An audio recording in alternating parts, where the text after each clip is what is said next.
చాలా డేస్ నుంచి అనుకుంటున్నాను గానీ, ఇప్పటికి కుదిరింది హెయిర్ కట్ చేయించుకోవాలి. హెయిర్ కట్ అంటే మొత్తం కాదు, ఫ్రంట్ బ్యాంగ్స్ అనమాట. ఎప్పటి నుంచి అనుకుంటున్నాను, మొన్న రీసెంట్‌గా మా ఫ్రెండ్ కట్ చేయించుకుంది. ఇప్పుడు నేను చేయించుకున్నాను. వాడు మా ఫ్రెండ్ ఆళ్ళ బాబు కొంచెం అల్లరెక్కువ. నా దగ్గర ఎలా ఉంటాడో ఐ మీన్ క్లోజ్‌గా ఉన్న వాళ్ళ దగ్గర అలా ఉంటాడనమాట. అయితే ఇంక సర్లే అంటే చిన్న వీడియో చేసుకుంది. ఆ వీడియో అయిపోయిన తర్వాత హెయిర్ వాష్ చేసింది.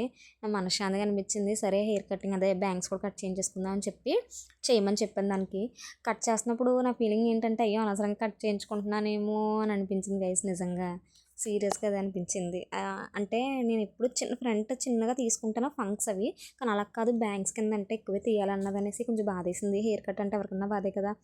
సో, ఇంకలా కట్ చేయించేసుకుని ఏదో ఒకలా ధైర్యం చేసి ఏం చేస్తాం మరి. అంటే నా హెయిర్ చాలా ఫ్రీజీగా ఉంటది. బాగోదు యాక్చువల్‌గా.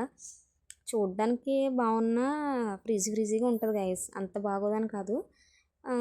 ఎలాగో హెయిర్ కట్టే చేయించుకుందాం అనుకున్నాం కానీ, ఇప్పుడు నా ఫ్రంట్ బ్యాంగ్స్ కట్ చేయించుకున్న తర్వాత హెయిర్ కట్ చేయించుకోకపోయినా పర్లేదులే, బానే ఉంది అనిపించింది. హెయిర్ మాస్క్‌లు ఇలాంటివి వాడితే బానే ఉంటది. తనతోనే చేయించుకుంటాను తర్వాత. సో, ధైర్యంగా ఉన్నాను. భయపడకండి నన్ను చూసి.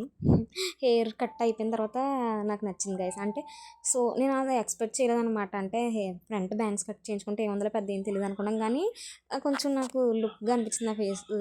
తర్వాత నా హెయిర్ చూసుకొని బాధపడ్డాను. ఏం చేస్తాం ఇంకా. ఇంటికొచ్చిన తర్వాత ఏదో చిన్న క్లిప్ తీసుకున్నాననమాట. ఎలా ఉందో ఒకసారి చూసుకుందాం అని చెప్పి. ఆ క్లిప్ మీకు యాడ్ చేశాను. ఫ్రంట్ బ్యాంగ్స్ ఒకటే. హెయిర్ కట్ ఏం చేయించుకోలేదు. ఇన్ కేస్ ఏమన్నా చేయించుకుంటే తప్పకుండా మీకు వీడియో పెడతాను. తనైతే చాలా బాగా కట్ చేసింది గైస్. నాకైతే చాలా నచ్చిందనమాట. వీడియో నచ్చితే లైక్ చేసి, షేర్ చేసి, కామెంట్ చేసి, సబ్స్క్రైబ్ చేసుకోండి. బాయ్.